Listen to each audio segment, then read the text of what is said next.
The role of a producer in hip-hop can be often overlooked and underappreciated by mainstream audiences. Yes, the rappers on the songs are extremely talented in their own right, but when it comes to how the sound of rap has evolved decades on, I'd say that the majority of the credit has to go to those musicians behind the scenes. Since the origins of the genre in the late 70s, this music, this culture, has become its own universe with dozens of different subgenres, countless hit records, and in this video, I want to give a brief lesson on just a few of the people that have gotten hip-hop to where it is today. I'll be giving details about 5 producers in no particular order, telling you why I think they're important, naming you some of their most significant songs, and while there are indeed many people that are worth discussing that I won't bring up in this video, there are 5 more specific names that I do have in mind if you want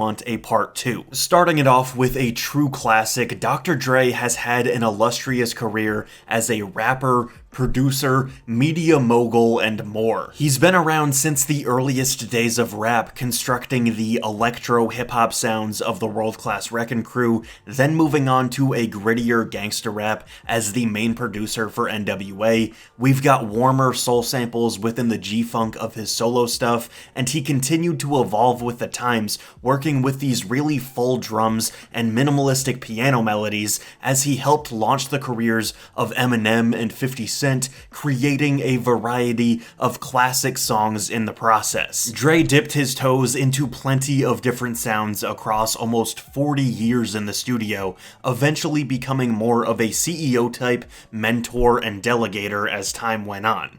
If I had to provide one example of his genius, it would be his work on In Da Club. This deceptively simple instrumental is iconic in every sense of the word. Next up, and honestly one of my personal heroes, the RZA is this beautiful combination of a ridiculous work ethic, eclectic, unique taste, and the joy of someone who doesn't take themselves too seriously in a genre where people often take themselves very seriously. The RZA specializes in sampling, utilizing sparse beats, and time stretching, which is basically slowing down and speeding up sounds while maintaining the same pitch. An album like GZA's Liquid Swords showcases RZA's hypnotic, menacing style while featuring fascinating audio clips from the martial arts movie Shogun Assassin. There's a kind of fluidity within RZA's beats that explains why he was able to do the soundtrack and scoring for Kill Bill Volume 1 and 2. The man is super intelligent. Within these first 2 examples, you can already see how important adaptability is,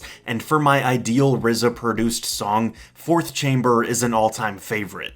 It begins with this eerie sample that sets the scene perfectly for this paranoid, post-apocalyptic track. To go in a pretty different direction, I want to give some love to one of modern hip-hop's most in-demand producers, Metro Boomin. While I know that many will see his inclusion here as a slap in the face to the legendary figures on this list, there's an X factor about this dude that I'm still trying to wrap my head around. For the most part, his beats are these simple, dark melodies with a solid balance of reverb, there's subtle layering. I find his drums to be very him, even if there's nothing that extraordinary about them, and in a lot of cases, trap rappers just sound better on his songs, if that makes sense. Some producers are known for eccentricity and being so different, but Metro is so great because he makes hits. He leaves plenty of space for the vocals to stand out, and everything feels remarkably smooth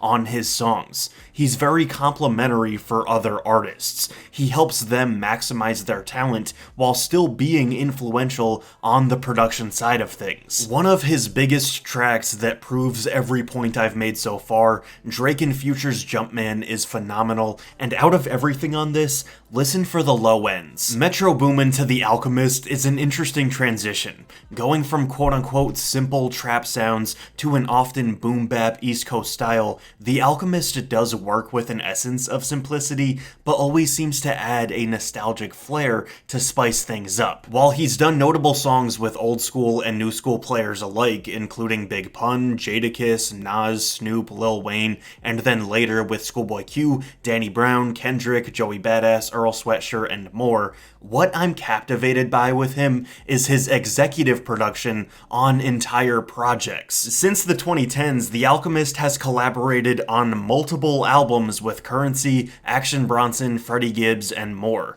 Within these close partnerships, he's maximizing these rappers' talent like I described with Metro, but it's a very different demographic. The three guys that I just mentioned are so singular with their own niche corners of the rap landscape, and it's fascinating to me that The Alchemist is able to cater to each one of them so well. His staying power over time has been a joy to watch, and I think it's due to a willingness to adapt, but being comfortable enough to stay in his own lane too. He's timeless, and an easygoing beat like Action Bronson's Terry is proof of that. When it comes to chemistry and helping put or keep a rapper on the top, Just Blaze is someone that has to be mentioned. The job of a hip-hop producer goes beyond making an instrumental. In many ways, these guys are like the movie directors or coaches in the studio. And with that in mind, isn't it crazy remembering that there are people giving orders,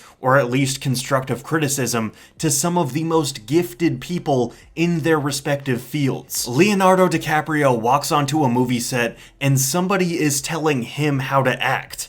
Cristiano Ronaldo and LeBron James are doing what they do best, and there's an everyday mortal human being giving them instructions. Jay-Z is an entrepreneur amongst many other things, and he would have likely built the Rockefeller empire no matter what.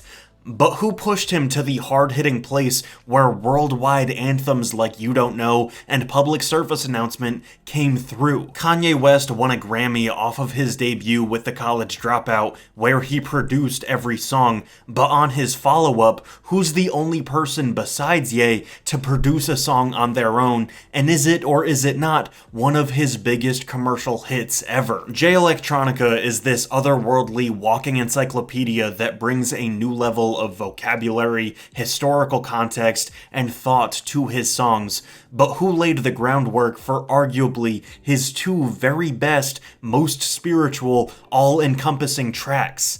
This guy. I'm talking less about his actual production techniques with this one, but Just Blaze brings human psychology to the studio in order to push even the very best to new heights. There's a good video where he talks about critiquing Eminem to his face and how much a factor personal bonds and relationships play into creating art, and I'll link that in the description. So there we have it, a rapid-fire video introducing 5 brilliant producers with their own quirks, making rap a better place. Let me know if you want that part 2 that I mentioned, and I'll see you then. Hey, thank you for watching that video. If you want to support the channel, feel free to like, comment, and subscribe. You can follow me on social media at RenshawHS. You can buy my merch, support my Patreon, and thank you again. I'll see you soon.